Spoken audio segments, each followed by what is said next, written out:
Selamat pagi, Dewan Juri yang terhormat, serta teman-teman berpikir sekalian. Perkenalkan, saya Aditya Perdana, mahasiswa Universitas Udayana. Pada hari ini akan membawakan sajian esai teknologi pada babak final KOT 2021.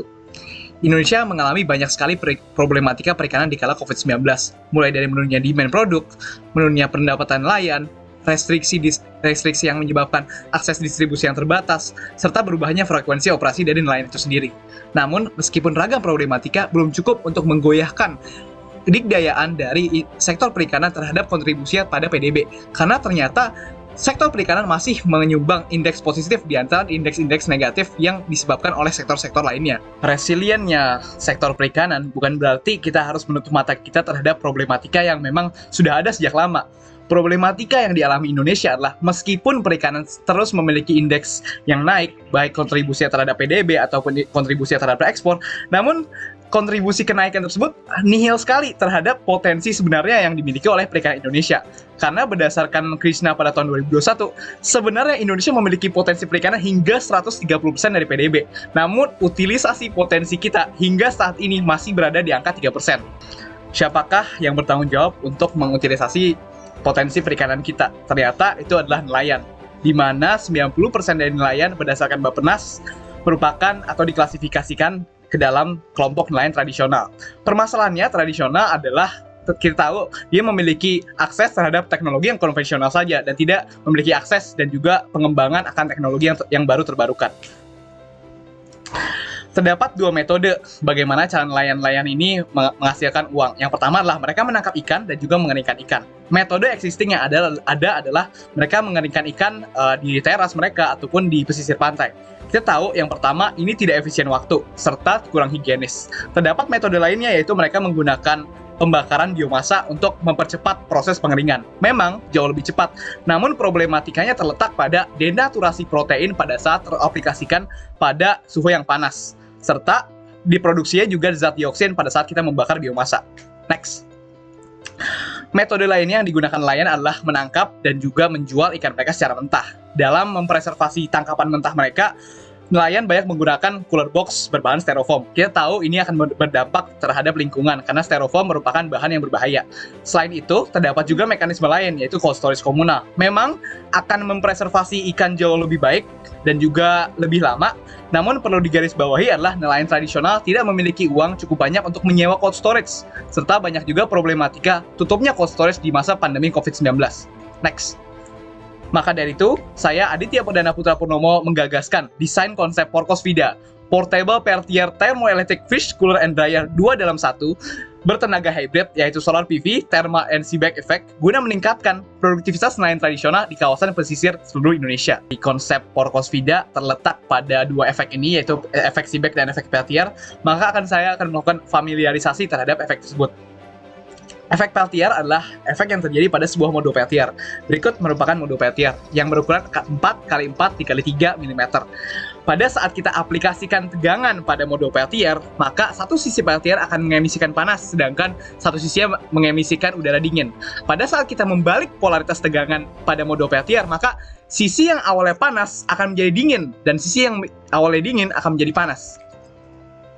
Hal yang menarik terjadi pada saat kita aplikasikan panas terhadap Peltier. Ternyata Peltier juga dapat memproduksi energi listrik. Hal ini disebabkan oleh efek seaback. Jadi, efek seaback mendeskripsikan pada saat kita mengaplikasikan thermal pada suatu sisi Peltier, maka Peltier akan berfungsi sebagai generator listrik. Porcos-Vida merupakan perangkat yang bersifat portable. Maka dari itu, dia menggunakan energi listrik yang disimpan dari baterai. Namun, dalam mengisi baterai, apa mekanisme yang digunakan? Yang pertama, tentu saja kita menggunakan solar panel yang dapat diletakkan di rumah ataupun di atap perahu, berkat potensi solar PV di Indonesia yang sangat tinggi.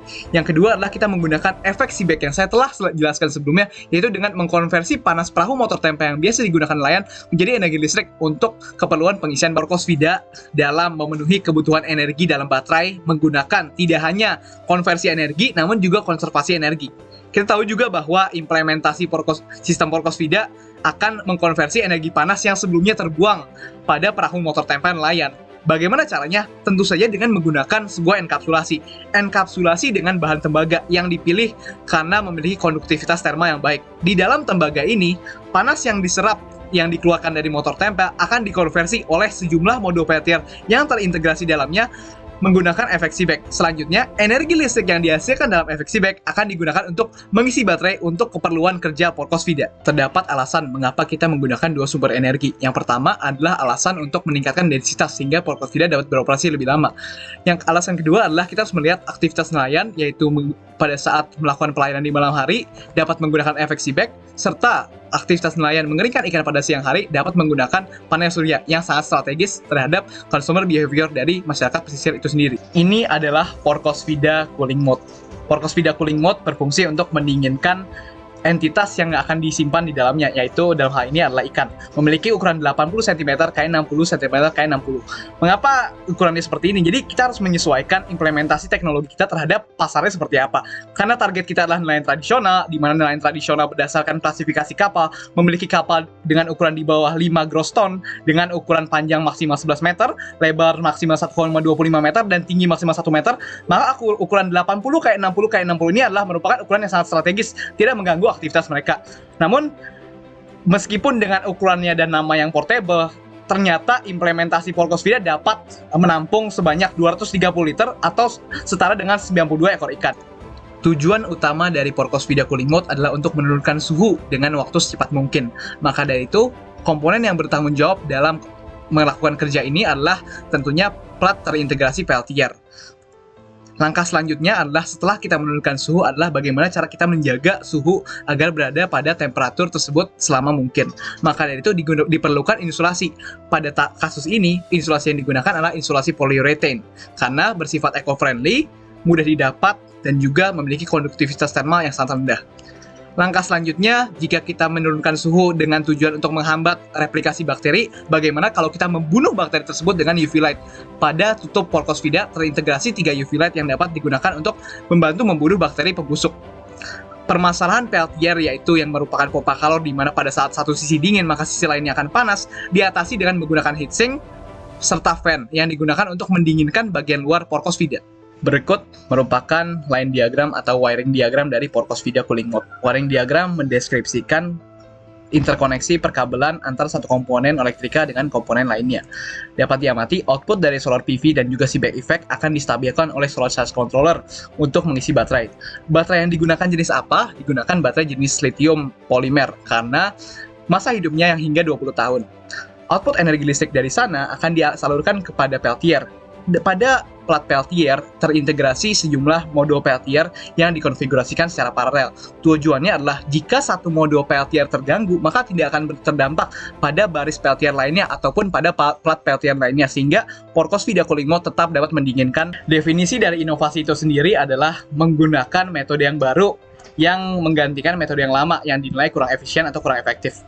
Maka dari itu, Porcos-Vida Cooling Mode yang akan disetarakan secara market dengan styrofoam konvensional yang seperti kita tahu metode konvensional akan sangat boros air serta tidak ramah lingkungan, maka Porcos-Vida dengan menggunakan insulasi polyurethane, Peltier sebagai pendingin tambahan serta UV light dipastikan dapat meningkatkan kualitas preservasi ikan, yaitu mempertahankan kesegaran ikan lebih lama, lebih eco-friendly karena menggunakan EBT, higienis serta mengurangi DBNS dengan konstruksi yang juga reliable.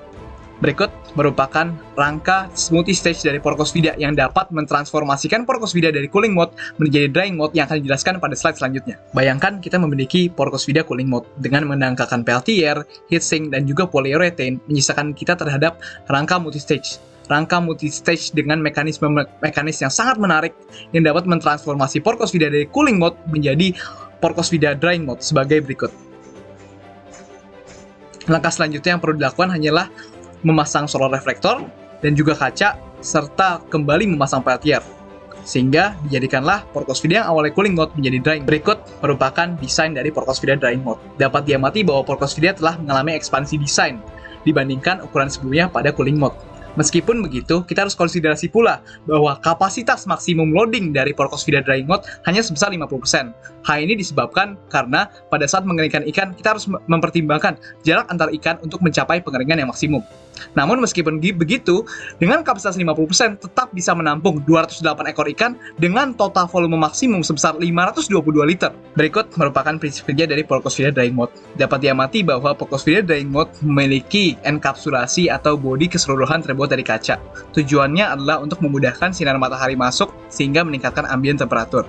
Bagi sinar matahari tidak langsung, akan digunakan solar reflector yang memantulkan sinar matahari tidak langsung dan memfokuskannya ke dalam kontainer guna meningkatkan ambient temperatur.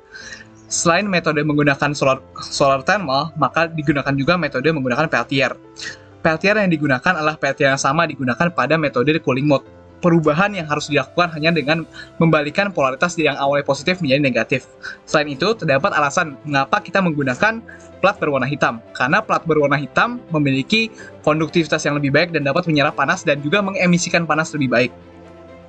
Kita juga tahu bahwa Peltier memiliki dependensi akan tegangan, maka dari itu pompaan panas dari Peltier dapat diatur menggunakan voltage regulator.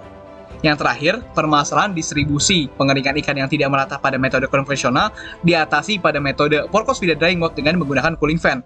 Cooling fan yang sama digunakan pada metode cooling mode sebelumnya. Berikut merupakan diagram pengkawatan dari Porcos-Vida drying mode. Dapat diamati pada bagian yang saya highlight merah, ini yang saya maksud dengan membalik polaritas tegangan. Jadi, plat Peltier di mana kabel hitamnya atau kabel positif kita hubungkan kini dengan kabel negatif atau dengan kabel merah. Hal ini menyebabkan Peltier yang pada awalnya mendinginkan kini memanaskan. Selanjutnya, kita tahu juga bahwa Peltier merupakan komponen elektronika yang dependen akan tegangan. Maka dari itu, dengan menggunakan voltage regulator, kita dapat mengatur tegangan yang diimplementasikan sehingga berdampak pada kecepatan pemanasan yang perlu disesuaikan sesuai dengan jenis ikan. Selanjutnya, terdapat pertanyaan, mengapa kita tidak mengaktifkan Peltier pada lantai 2 dan 3? Hal ini dilandaskan pada fakta bahwa Peltier kembali lagi merupakan pompa kalor. Pada saat sisi atasnya dingin, maka sisi bawahnya akan panas. Maka dari itu, pada saat sisi dingin ini dimasukkan ke dalam kontainer Porcos-Vida drying mode, akan berdampak negatif pada ambient temperatur, sehingga itulah alasannya. Porcos-Vida merupakan sebuah inovasi yang ditarget harus lebih baik dibandingkan riset-riset sebelumnya. Berdasarkan riset atau publikasi oleh Nugrahini et al. Pada tahun 2018, di mana mendesain sebuah fish dryer yang kurang lebih similar terhadap Porcos-Vida, dapat didapatkan hasil yaitu moisture content atau tingkat kelembaban ikan final adalah sebesar 44,13%, serta konten bakterial paling kecil sebesar 45 kali 10 pangkat 7. Namun, nilai ini belum memenuhi SNI 8273 tahun 2016 mengenai mutu ikan asin kering. Diharapkan, Porcos-Vida dengan segala macam teknologi sophisticated yang terintegrasi di dalamnya yaitu Peltier, penggunaan fan untuk mendistribusi panas, serta UV light untuk membantu membunuh bakteri, diharapkan dapat memenuhi SNI 8273 tahun 2016, di mana yang diharapkan adalah mendapatkan nilai moisture content di bawah 40%, serta bakteria content di bawah 10,5 koloni per gram. Namun, seberapa portable-kah Porcos-Vida? Dengan menggunakan hanya 12 Peltier untuk membangkitkan energi listrik melalui efek Seebeck, serta dengan menggunakan panel surya sebesar 500 watt peak, kita dapat menggunakan Porcos-Vida selama 6,09 jam pada cooling mode, serta Porcos-Vida pada drying mode selama 9,67 jam. Dengan initial investment sebesar 11 juta rupiah, dengan yang tidak kalah mengejutkan adalah mekanisme payback period selama 2,37 tahun menjadikan Porcos-Vida sebagai teknologi yang secara ekonomis dapat diimplementasikan. Ternyata, implementasi Porcos-Vida tidak hanya selaras dengan 8 poin SDG, selaras dengan RPJMN Indonesia tahun 2020 hingga 2024, namun juga selaras dengan rencana strategis Kementerian Kelautan Perikanan. Tidak hanya itu, secara daerah pun mendukung Porcos-Vida melalui daerah seperti Sulawesi, Papua, serta Maluku yang mendukung implementasi infrastruktur perikanan melalui RPJMD. Dalam implementasi Porcos-Vida tentunya terdapat tantangan. Tantangan tersebut hanya dapat dijawab dengan kolaborasi dari ABCG, akademisi, Business, Community, and Government. Akademisi dapat meningkatkan performa Porcos-Vida, bisnis dapat melakukan manufaktur dan penanaman modal, komunitas dapat menyebarkan informasi, dan juga government dapat membuat regulasi yang memudahkan investasi. Jika semua hal tersebut dapat dilakukan, pada akhirnya implementasi Porcos-Vida tidak hanya mendapat meningkatkan kualitas tangkapan dan olahan ikan yang menyebabkan eskalasi demand produk perikanan baik dalam maupun luar negeri, namun juga saya melihat bahwa implementasi Porcos-Vida dapat menyetarakan akses bagi nelayan tradisional untuk masuk ke dalam pasar ekspor. Otomatis, implementasi Porcos-Vida tidak hanya dapat meningkatkan PDB Indonesia berkat utilisasi potensi maksimum perikanan, namun juga meningkatkan akses terhadap protein berkualitas bagi seluruh rakyat Indonesia. Akhir kata, saya Aditya Perdana Putra Purnomo, with the hope of empowering Indonesian fisheries since 2021, inilah Project Porcos-Vida. Sekian, terima kasih.